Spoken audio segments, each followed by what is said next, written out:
The knock came sharp, insistent, and so out of place in the stillness of my Saturday morning that I froze, my hand halfway to my coffee mug. It was 10 a.m. in Boise, Idaho, and the sun filtered softly through the blinds of my tidy little craftsman home. I wasn't expecting anyone. I wasn't even dressed yet. My heart raced as the knocking came again, louder this time, almost angry.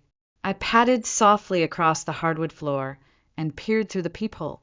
My stomach clenched. There, standing side by side on my porch, as if they had every right to be there, were my mother and Leonard. I hadn't seen either of them in nearly 15 years. They looked older, of course. My mother's once vibrant red hair was now streaked with gray, her expression as sharp and cold as I remembered. Leonard stood stiffly next to her, his narrow frame and pursed lips as smug and superior as ever. I debated not opening the door. Every fiber of my body screamed at me to let them stand there in the cold morning air and wonder why I didn't answer.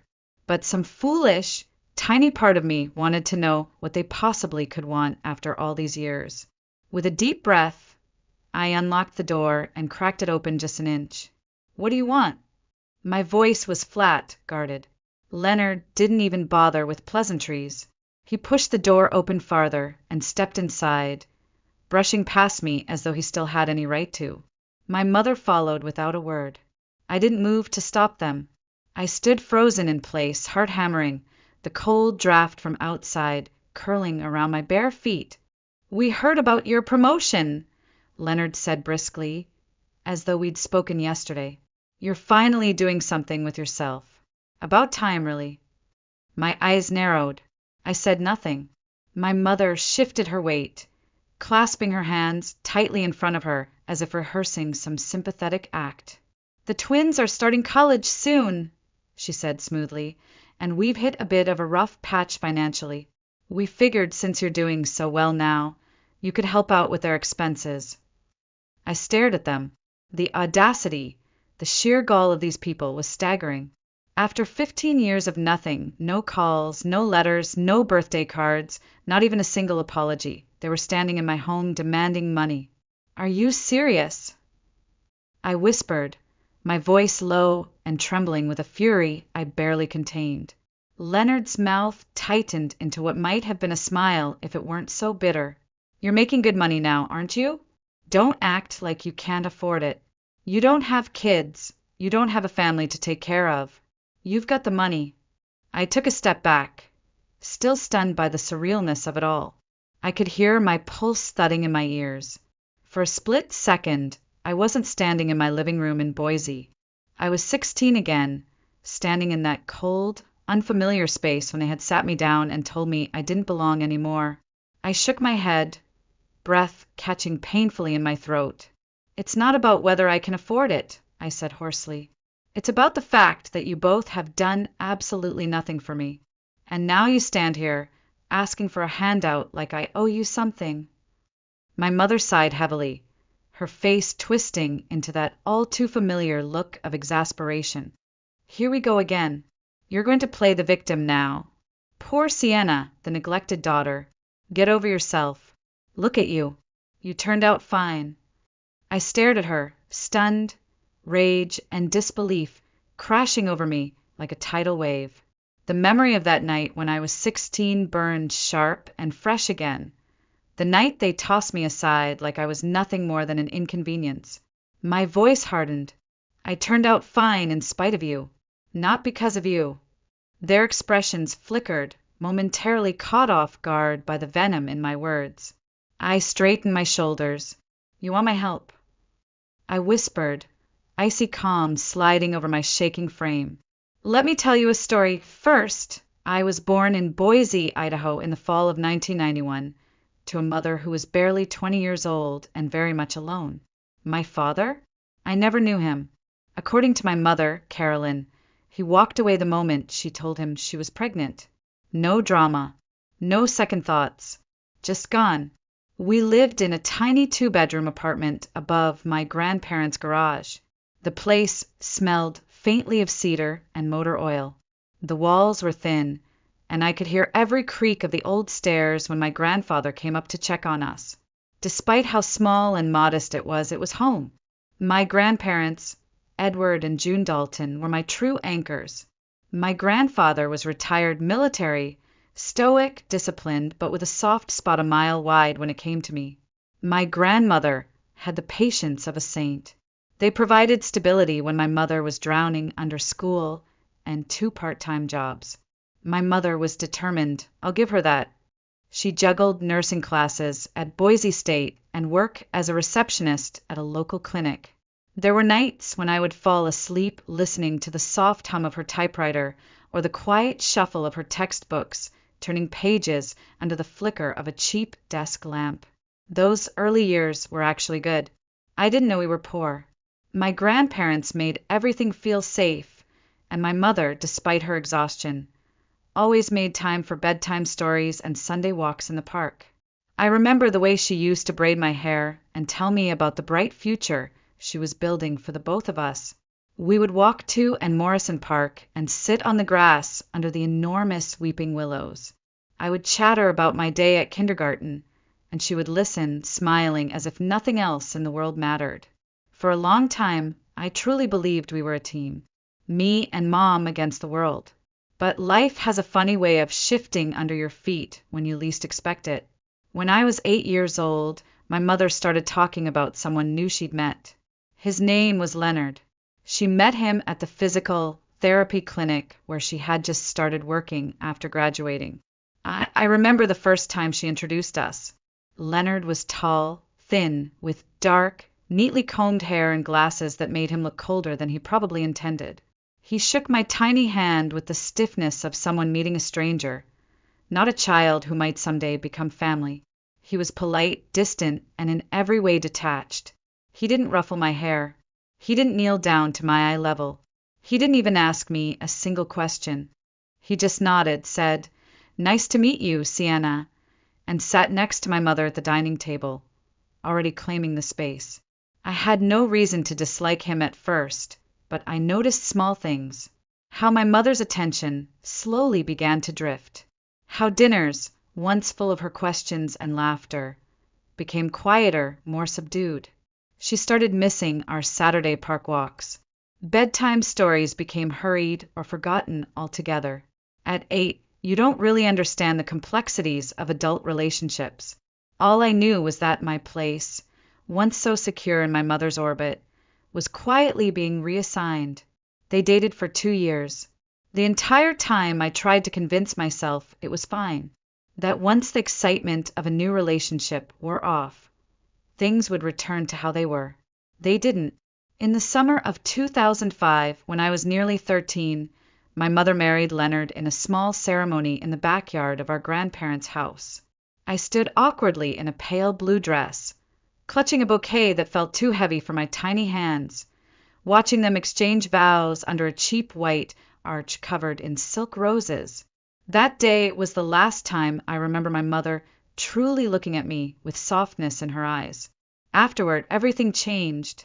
The first few months after the wedding weren't awful, just different. I still lived with them in the small house Leonard owned in Boise. My mother seemed happy, constantly busy redecorating, cooking elaborate meals for just the two of them, humming as she went about her day. I tried to hold onto the routine we'd once shared.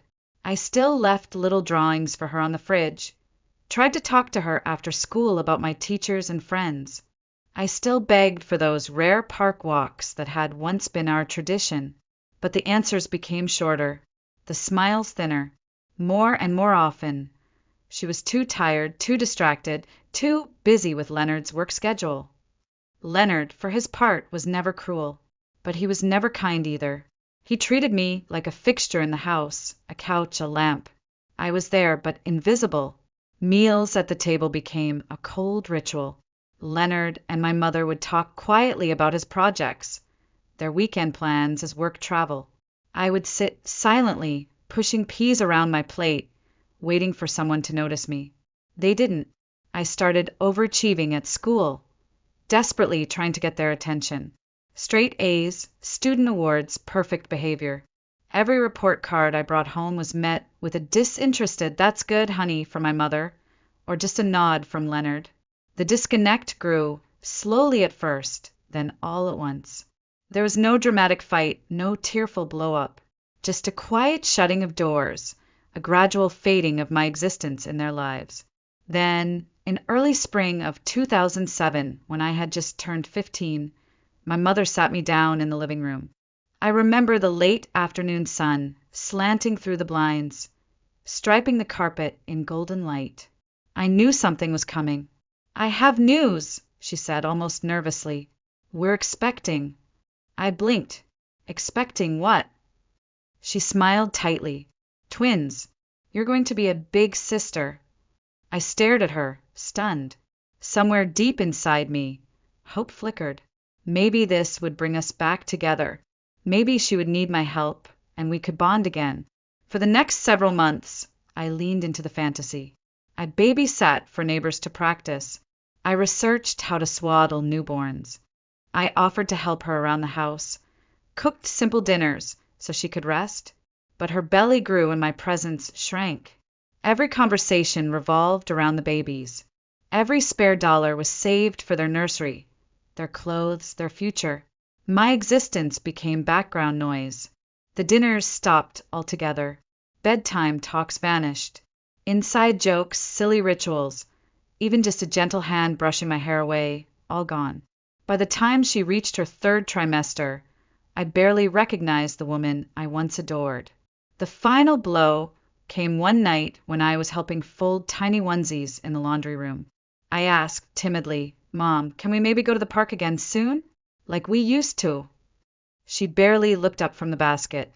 "I don't have time for that anymore, Sienna. You're old enough to entertain yourself." Her words hit harder than any slap ever could.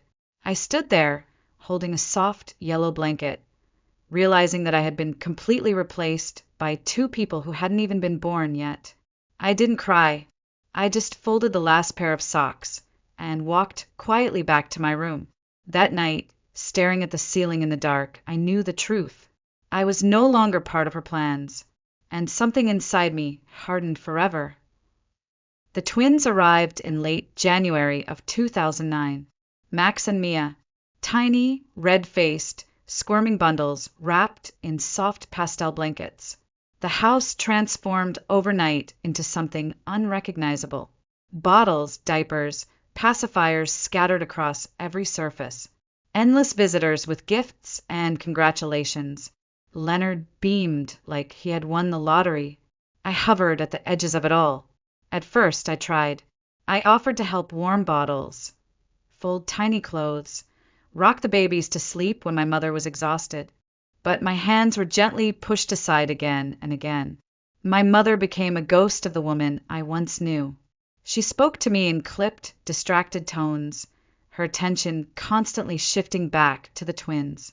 Leonard barely acknowledged me at all anymore. Family dinners? Gone.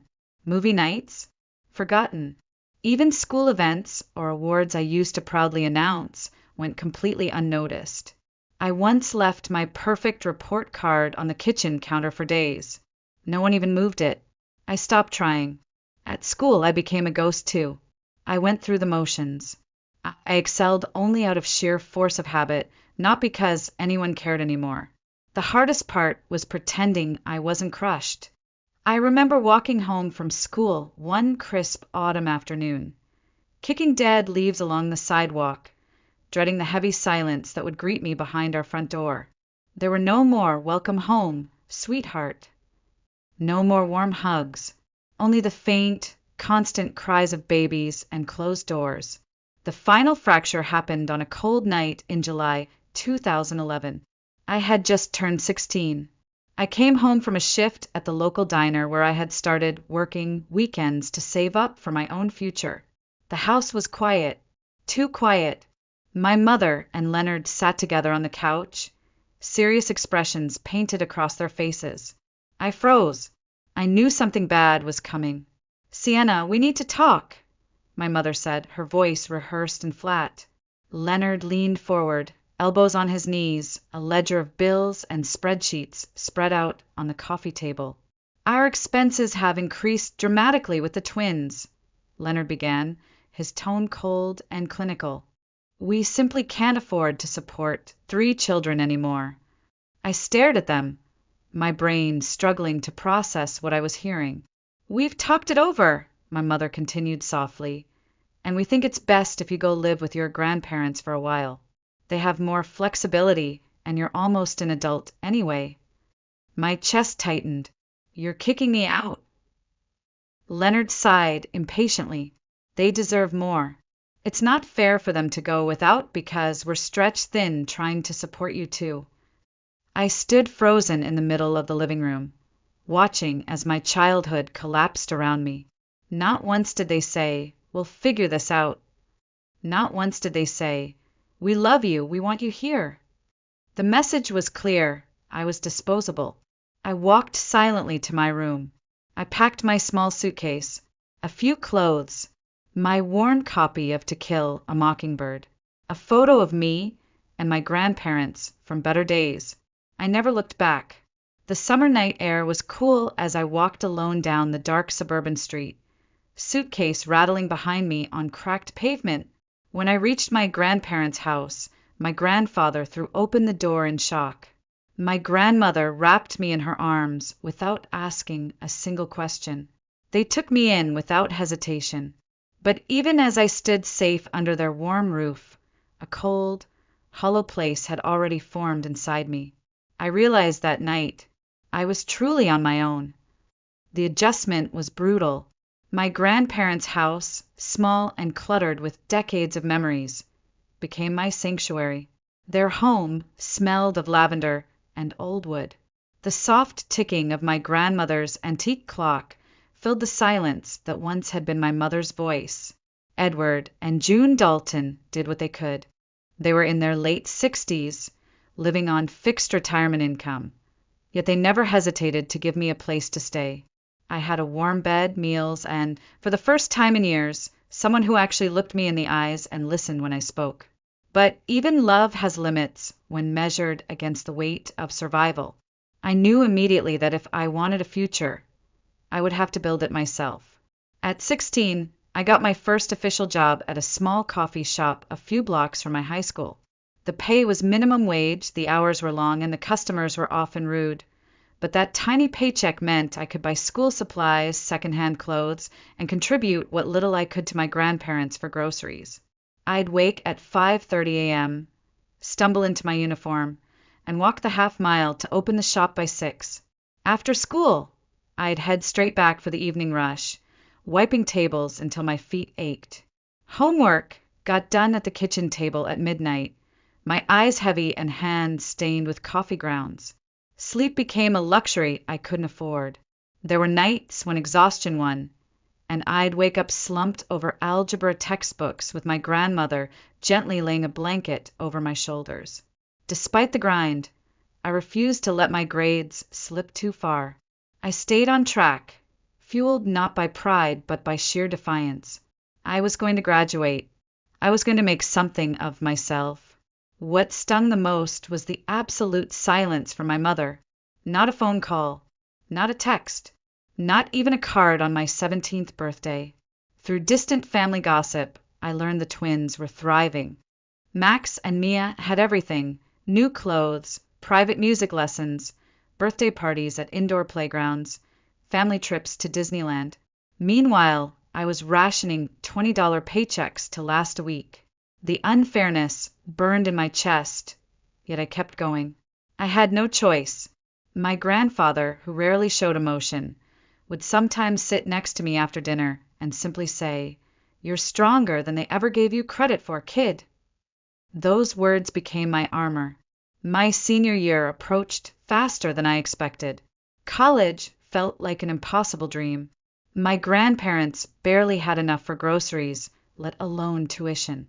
I had no savings. Still, I applied. I sat at the kitchen table night after night, filling out forms, writing essays under the flicker of the old overhead light. When the acceptance letter from Boise State University came, I cried. I had done it, but the joy was short-lived. Reality came crashing down. I couldn't afford it.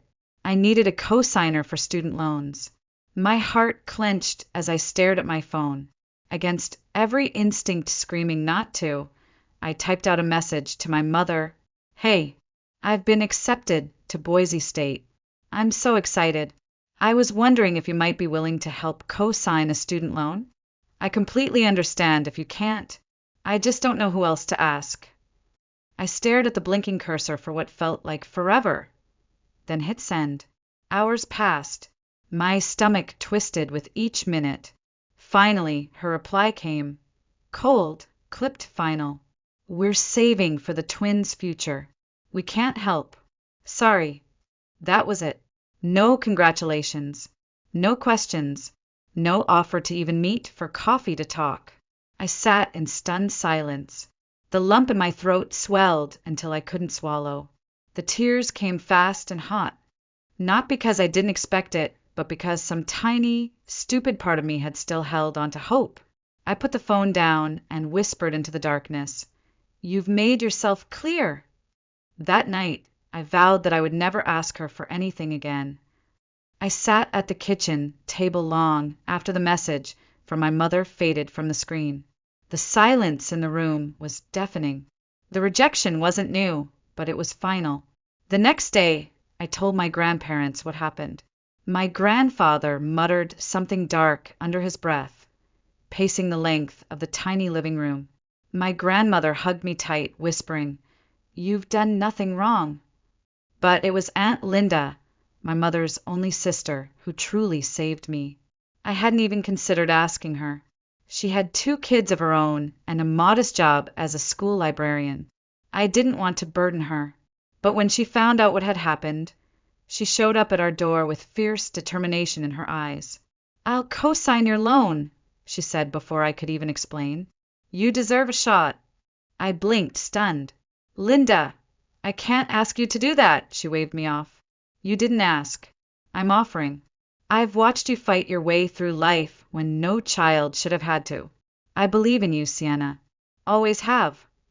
Her words cracked something in me that had been solid ice for years. I promised myself right then I would not let her down. College was brutal, but it was also the first time I tasted freedom. I majored in digital media and design, fueled by my love for creativity and the endless hours I'd spent teaching myself Photoshop and coding during high school to earn extra money.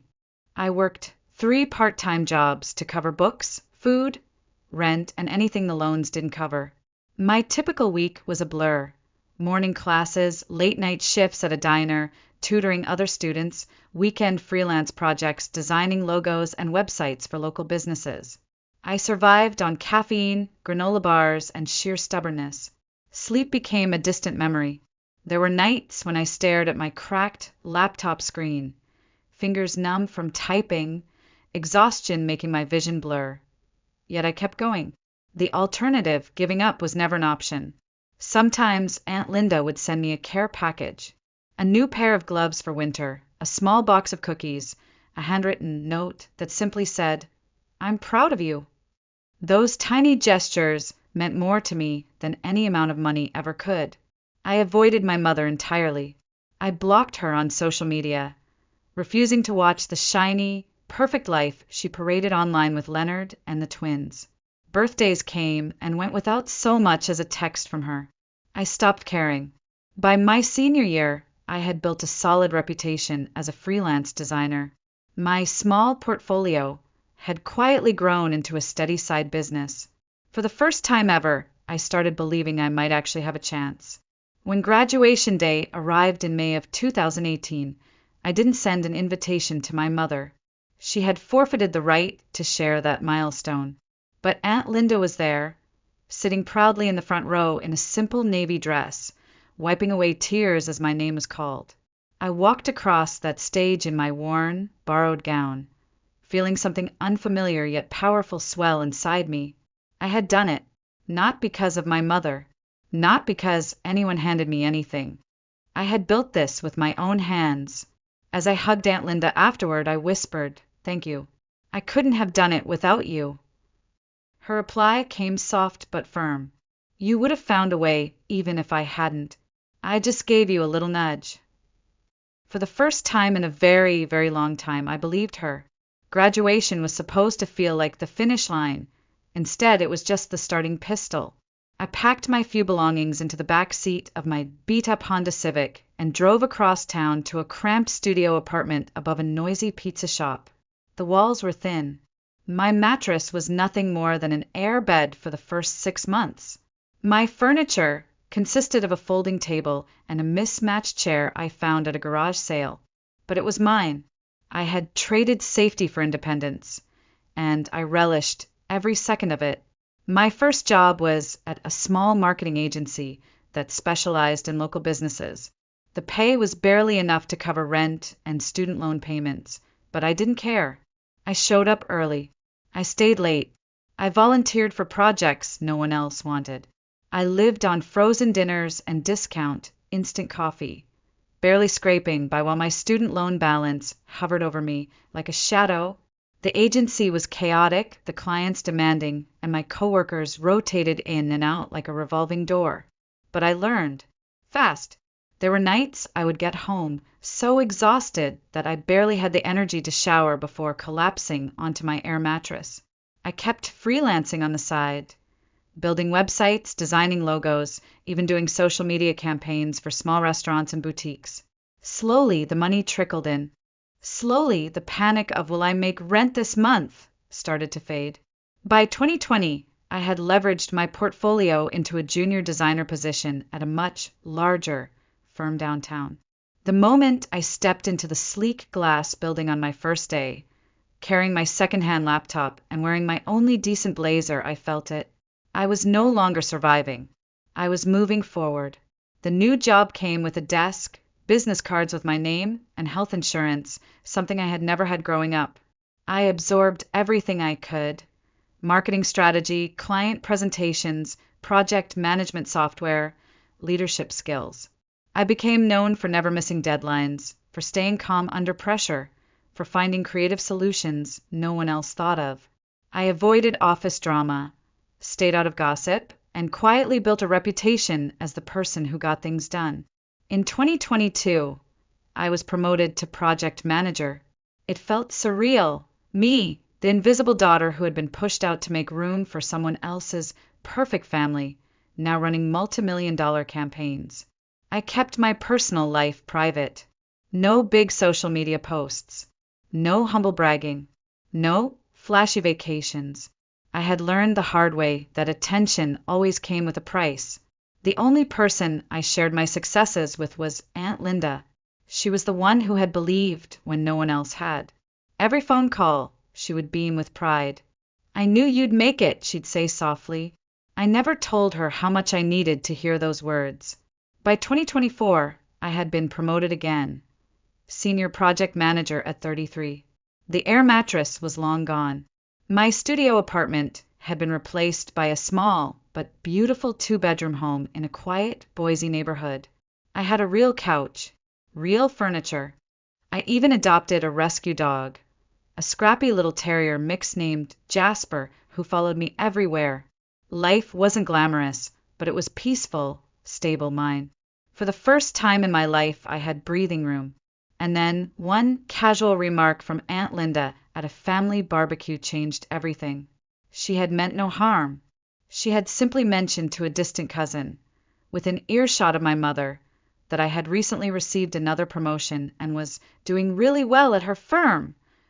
I didn't even know my mother had heard. I had no idea that this single innocent comment would be the spark that reignited a fire I thought I had long extinguished. The knock on my door came just days later. The knock came early Saturday morning, sharp and loud, dragging me from the soft warmth of Jasper curled at my feet. I blinked at the clock. 10 a.m. frowning. I padded barefoot to the front door, peered through the peephole, and froze. There they stood, Carolyn and Leonard, my mother and the man I had long since stopped thinking of as anything close to family. I hesitated, my pulse racing. Part of me wanted to ignore them, let them stand out there in the bright Boise sun, waiting for a door that would never open. But curiosity, that old familiar trait that had betrayed me so many times before, 1. I cracked the door open an inch. What do you want? I said flatly. Leonard didn't waste a second. He pushed past me into my living room as if it were still his house, as if 15 years of silence had never happened. My mother followed, closely behind him, not even offering a hello. The audacity left me speechless. We heard about your promotion, Leonard said briskly. You're finally doing something with yourself. About time. I stiffened. Carolyn shifted, her voice soft and sickeningly sweet. The twins are starting college. We've hit a rough patch. We figured since you're doing so well, you could help out. I stared at them, utterly stunned. 15 years of nothing, no birthday cards, no congratulations at graduation, no attempt at reconciliation. And now they were standing in my home, demanding money. Are you serious? My voice trembled with cold fury. Leonard folded his arms smugly. You don't have kids. You don't have a family. You've got the money. Don't act like you can't afford it. It's not about whether I can afford it, I snapped. It's about the fact that you did absolutely nothing for me, and now you think I owe you something? Carolyn rolled her eyes and threw her hands in the air. Oh, here we go again. Poor Sienna, the wounded child, playing the victim after all these years.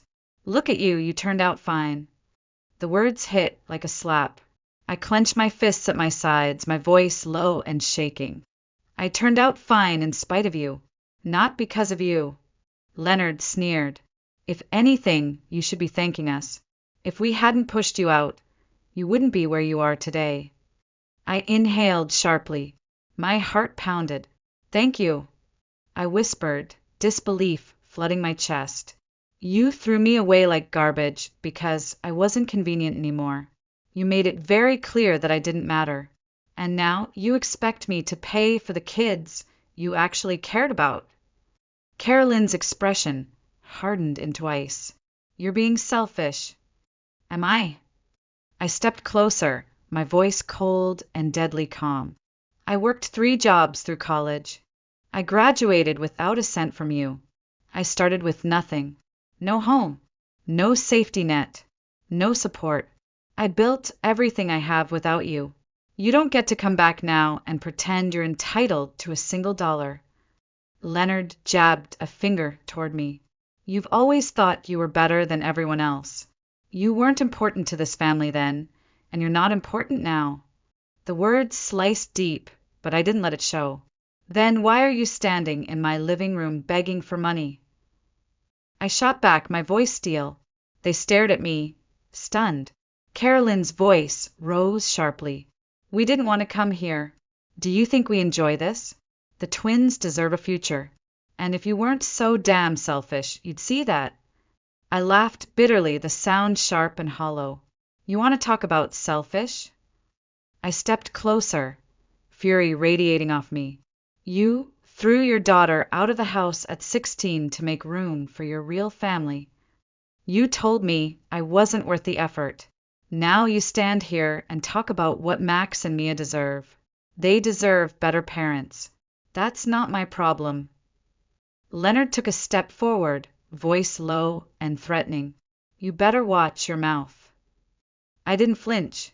You are not my family, I said clearly, pulling out my phone and hovering my finger over the emergency call button. Family doesn't throw you out. Family doesn't abandon you and then crawl back only when they need something. Carolyn's face twisted with rage. Fine, be a selfish brat, but don't come crawling to us when your life falls apart. You think you're so much better? You're nothing. You'll always be nothing. I stared at her calmly. If you don't leave my house right now, I'm calling the police. Leonard scoffed. Go ahead. Call them. See how that looks. Throwing your own parents out. You're not my parents, I said softly. Not anymore. Carolyn grabbed his arm and muttered something under her breath. They turned, stormed toward the door. At the threshold, she spun back with one final glare. You're going to regret this. I met her gaze without blinking. No, I whispered, I won't. The door clicked shut behind them. For a long time, I stood there in the stillness of my living room, the phone still clenched tightly in my hand. I wasn't sad. I wasn't even angry anymore. I was free.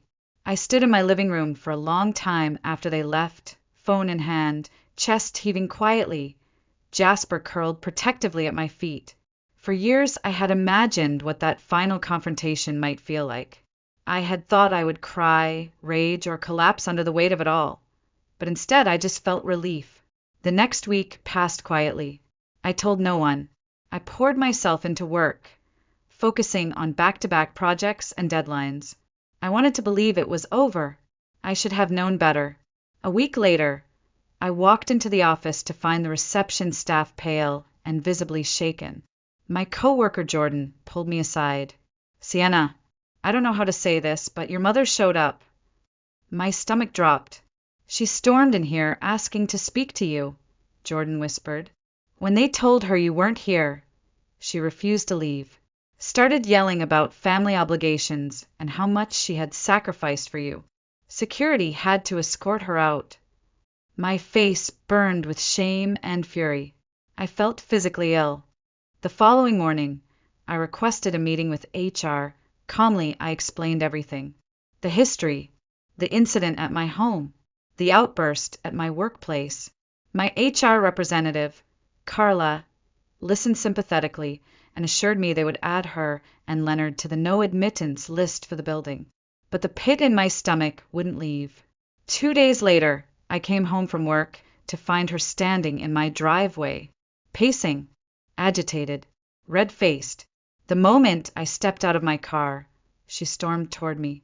"You can't ignore me forever," she snapped, pointing a trembling finger at my chest like I was a rebellious child again.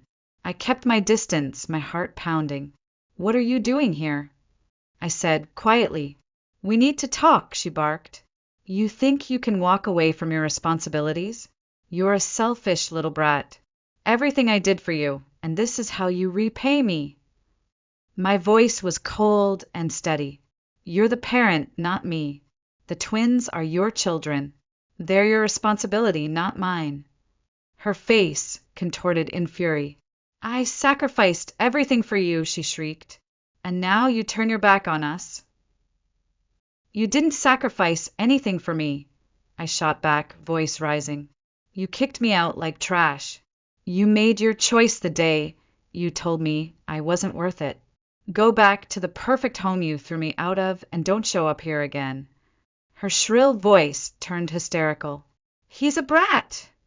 she screamed at the top of her lungs, gesturing wildly toward me as our neighbors began stepping out onto their porches to watch the escalating scene. "He's always been a selfish little brat who doesn't care about anyone but himself." I could feel eyes on me from every direction. "I mean it, Mom," I warned as I pulled out my phone and started dialing 911. "Stay back." "You wouldn't dare call the police on your own mother!" she shrieked, lunging toward me and trying to swipe the phone from my hand. I held it out of reach, keeping my distance as I repeated firmly, "Don't come any closer." Across the street, I heard a neighbor shout, "I'm calling the police. Leave her alone." The tension shattered as multiple neighbors emerged, edging closer, ready to intervene if she made another move. Just then the distant wail of sirens sliced through the air. Flashing red and blue lights painted the street as a police cruiser pulled up to the curb. 2 officers stepped out quickly, taking in the scene. My mother froze, her face wild and panicked. She struggled and shouted incoherently as they gently but firmly pulled her away from me. I stood there trembling, staring as they walked her to the squad car. My hands shook as I tried to steady my breathing. That was the moment I knew I couldn't just hope it would stop. The next morning, I drove straight to the Boise Police Department. I sat at a small metal table across from an officer named Reynolds, who listened calmly as I told him everything. The incident at my house, the ambush at my workplace, the screaming match in front of my neighbors. When I finished, he nodded. "You did the right thing by coming in." We began the paperwork for a restraining order. When I called my grandparents later that night and told them what happened, my grandfather swore under his breath for the first time in years. "She's lost her mind," he muttered. "I don't know what's wrong with her, but you don't deserve this." My grandmother's voice shook with emotion. "We should have done more for you back then. We stayed close, thinking we were helping, but we let you face too much alone. I'm so sorry." Tears pricked my eyes. "You did everything you could. You gave me a home when no one else did." My grandfather's tone hardened. "We've stood by her through everything, but this is the last straw. We're done. We're cutting ties." It was bittersweet. On one hand, I felt vindicated that they finally saw her for who she was. On the other, it hurt more than I wanted to admit. The restraining order was granted 2 weeks later, and for the first time in my life I felt safe. The restraining order worked. Weeks passed with no more knocks at my door, no more confrontations outside my office, no more phone calls from unlisted numbers. For the first time in my adult life, the background noise of anxiety was gone. I could breathe. I poured my energy into my career, my small but cozy home, and the circle of people who had always stood by me. My grandparents visited on weekends. We sat on my back porch drinking iced tea while Jasper chased squirrels around the yard. Aunt Linda called every Sunday evening like clockwork. Her voice, warm and steady, had been my anchor through storms I never thought I'd survive. I owed her everything, which is why I started planning. It wasn't about paying her back. There was no way I could ever truly repay what she had done for me. It was about showing her that someone in her life saw her sacrifices, her kindness, her unwavering loyalty. Aunt Linda had once confided that her dream was to take her family on a long weekend trip to Yellowstone National Park, but she had always put it off. The kids' tuition, car repairs, household expenses, her needs were always at the bottom of the list. So I made it happen. I saved. I researched. I booked everything quietly, the cabin, the park passes, even a small guided wildlife tour. One crisp autumn afternoon, I drove across town and handed her an envelope at her front door. She looked at me, confused. "Sienna, what's this?" "Open it," I smiled softly. Her hands trembled as she read the reservation details. Her breath caught. I don't understand." "It's for you. You've done everything for everyone else your entire life," I said, voice thick with emotion. "You deserve something good, something just for you." Her eyes filled instantly. "You didn't have to do this." "I know." I swallowed hard. "That's why you deserve it even more." She hugged me tight, silent tears running down her cheeks. I held her, feeling the weight of years of gratitude, finally finding a place to land. It wasn't just a gift. It was the closing of a painful chapter. Meanwhile, the only updates I heard about my mother and Leonard came from distant relatives. Their perfect bubble had finally burst. Financial trouble, legal fees, the twins struggling to adjust to college without the endless handouts they had grown used to. I didn't feel guilty. I didn't feel vindictive. I felt nothing. They had made their choices. I had made mine. For the first time, I realized I no longer needed their approval. I had stopped measuring my worth by people who were never capable of loving me the way I deserved. My home was filled with warmth, laughter, and loyalty, not obligation. I had built my life on my own terms, surrounded by people who showed up when it mattered. I stood on my front porch one evening, watching the sun dip behind the rolling Idaho foothills. Jasper leaned against my leg, tail wagging lazily. I smiled softly. I was free, not because they had left me, because I had chosen to leave them behind. I thought that was the end of it. I had closed the door. I had moved on. I had found peace, until one chilly evening in late November, my phone buzzed with a text from an unknown number. "Hey, it's Max. Can we talk? I'd like to get to know you. You're my sister, and I don't know you at all." I stared at the screen for a long time, my fingers hovering above the keyboard, heart racing. Max. The same Max who had been the reason I was kicked out at 16. yet never his fault. The twins had been too young to understand what was happening back then. They had grown up under my mother and Leonard's warped version of the truth. Was this real? Was this a trap? Was this another manipulation? After minutes that felt like hours, I typed back, "What is this about?" Almost immediately, my phone rang. I hesitated, then answered. "Hi." Max's voice was hesitant, nervous. "I know this is random. I've been thinking about you for a while. I feel like I missed out on something important. You're my sister, and I know nothing about you. I hate that." I sat silently, shocked by the honesty in his voice. "I know what Mom and Leonard did to you," he continued. "I didn't understand it as a kid. I do now. It was wrong. I don't blame you for walking away. I wish it hadn't cost us two." I swallowed hard, blinking back sudden tears. "Max, none of that was your fault," I said quietly. "You didn't make those choices. They did." "I know," he whispered, "but I hate that we became strangers because of them. I'm not asking you to forgive them or reconnect with them. I just want to know you if you're open to it." I leaned back against my kitchen counter, the soft hum of the refrigerator the only sound in the room. For so long, I had only viewed Max and Mia as part of the family that had cast me aside. But hearing Max speak, I realized something I had never allowed myself to consider. They were victims too. They hadn't chosen this any more than I had. "Why now?" I finally asked. "Because I don't want us to be strangers forever," Max said earnestly. "I'm not asking for anything big. No money. No family reunions. Just a chance to get to know the person who's supposed to be my big sister." I stared at Jasper, sleeping peacefully on the rug, thinking. I had spent years shielding myself from anything tied to that part of my past. I had built walls so thick I never thought anyone from the other side could reach me again. And yet, Max's words were not manipulative. They were not demanding. They were just real. "I've spent a long time trying to move on from all of this," I said carefully. "It's not easy to open that door again."